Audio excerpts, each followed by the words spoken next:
Apa jadi gini dua-dua ni? Mula-mula ibu dulu jadi. Kali ini Abang menziarahi pasangan suami isteri OKU yang diserang strok yang amat perlukan bantuan di Jajaham, Bacok, Kelantan. Assalamualaikum. Sehat kau adik-adik dia? Emma. Emma. Dana. Dana. Ya. Ya. Pakai lucu pun jalan mana? Aku cek pok pakai emas belakang. Bukan lah sebentar apa nak cek nak tengok mana hok comelnya. Mana comel belakang. Biar pakai emas gitu kak. Jadi ke pengen jalan aku tak kenal ikut mu apa mu. Jadi kalau habis kenal gini selamatlah dah. Beres. Kak Wehnya? Ni tok saudara, mak saudara lah, mak saudara. Anak saudara ni? Ni anak saudara ni Kak Dah ni anak saudara Kak Dah Tina ni suami dia, anak saudara jugalah. Kak Dah kan ni? Apa jadi gini Kali pertama lah kita jumpa dah. Apa jadi gini dua-dua ni?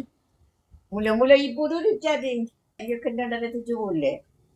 Dia kemurungnya selepas pada abah dia meninggal. Dia jadi senyap. Tiba-tiba jadi. Selepas abah dia meninggal? Abah dia meninggal. Malah dalam masa sebulan lah. Abah dia meninggal dia jadi gini. Lepas tu? Lepas tu si bapak tu pula. Suami dia lah ni? Suami dia. Bulan puasa. Bulan puasa? Kita puasa 3 hari. Tahun lepas? Baru lagi? Baru lah. Maksudnya kita ni berapa bulan dah raya dia. Jadi ni ada dalam 3-4 bulan ni lah. Wanita ini dan suaminya adalah OKU pendengaran dan baru diserang strok beberapa bulan dan dijaga oleh mak saudara serta anaknya yang berumur 21 tahun dan 10 tahun. Anak dia pakai bapak, ibu dan bapak.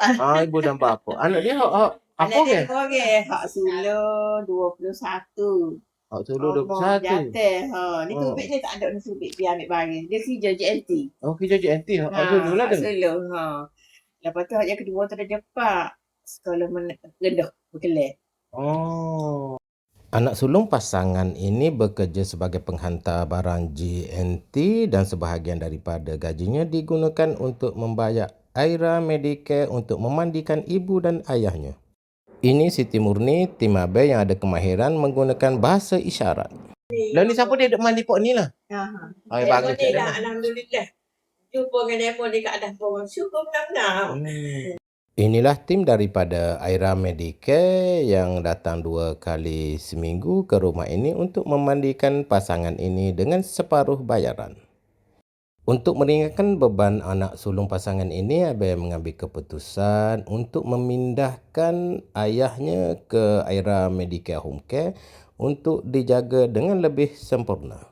Pasangan ini juga mendapat bantuan daripada Jabatan Kebajikan Masyarakat Negeri Kelantan. InsyaAllah Abang juga akan menghubungi Majlis Agama Islam Negeri Kelantan untuk membantu pasangan ini. Tak boleh sama masalah dah ni Kak Dah. Alhamdulillah. Tak ada yang ngedem dah lah. Kak Dah hari ni pun ada tak jumpa hari ni.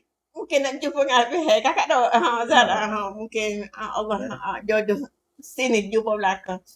Tapi kat rojaknya alhamdulillah lah kalau Abang boleh. Bukan Kak Dah nak buat dia. Tahu.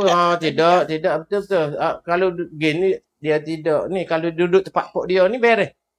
Dia sama masalah. Kak Dah nanti Kak Dah pergi ke mak dah. Ada sumbangan sikit. Jadi sekarang ni kalau urusan apa? Dengan Siti. Ada Siti dah. Siti akan rayak kabel lah. Tu, Abang kena pergi dulu Kak Dah. Abang nak pergi lah ke Pasir Mas. Sudah Pasir Mas Abang kena hunggah pula ke muka bukit Pasir Putih. Apa-apa Kak Dah berhubung dengan demo ni lah. Berhubung demo ni. Abang nak bincang dengan demo ni pula. Dah? Beres. Ramai. Telefon bolehnya bunyi. Dia jangan duk bunyi kat telefon. Serabut lah aku. Nanti dia jangan bunyi dulu. Banyak ke Joel. Assalamualaikum. Waalaikumsalam. Iyo, mari pakai kala lain. Hari ni pakai kala lain. Bertukar-tukar. Mana nak tengok pupuk?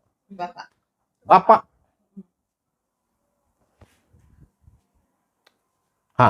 Lagu mana? Selesa sini. Naik. Bau. Tu. Sedap tak duduk dekor ni?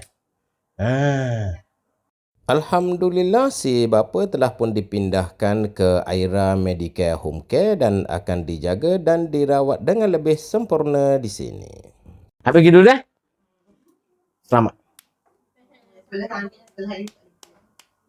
Okey, Pak, beres. Mai, habis nak pergi jauh lagi ni. Mai.